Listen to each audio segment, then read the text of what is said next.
கடல் காற்று கட்டுடலில் பட்டு கனலை களையும் போது கணிசமாக களிப்பு ஏற்படுகிறது. சில்லென காற்று சிறந்த உடலில் பட்டு சீதோஷ்ண நிலையை சிறிது குறைப்பதால் ஒரு சிறப்பான இன்பம் உடலில் தோன்றுகிறது.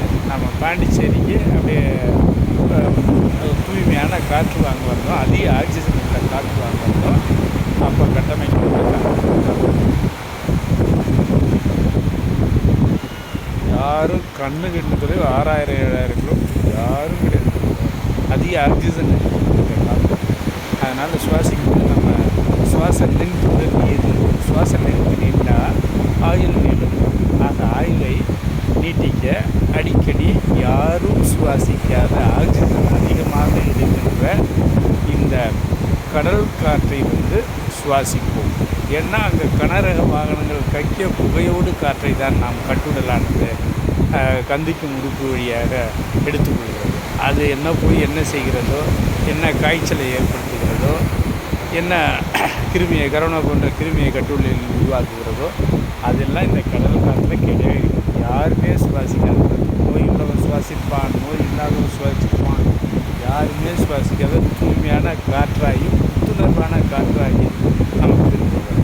இதுதான் ரீசைக்கிள் பண்ணிகிட்ருக்கு. காற்றை ஓரளவுக்கு அந்த வாகன புகையெல்லாம் இல்லாமல் கொஞ்சம் சரி பண்ணிகிட்ருக்கு இந்த கடல்கள்.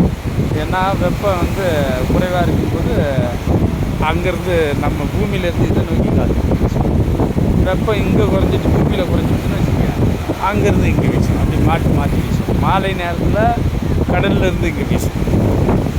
அந்த கடல் நேரத்துலலாம் கொஞ்சம் இங்கேருந்து வெப்ப இயக்கவியல்னால அதிக வெப்பநிலை உள்ள காற்று குறைந்த வெப்பநிலை உள்ள கடலை நோக்கி இயக்கும்.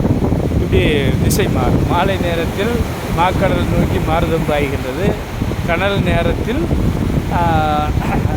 நேரத்தில் கடலை நோக்கி காற்று பாய்கிறது.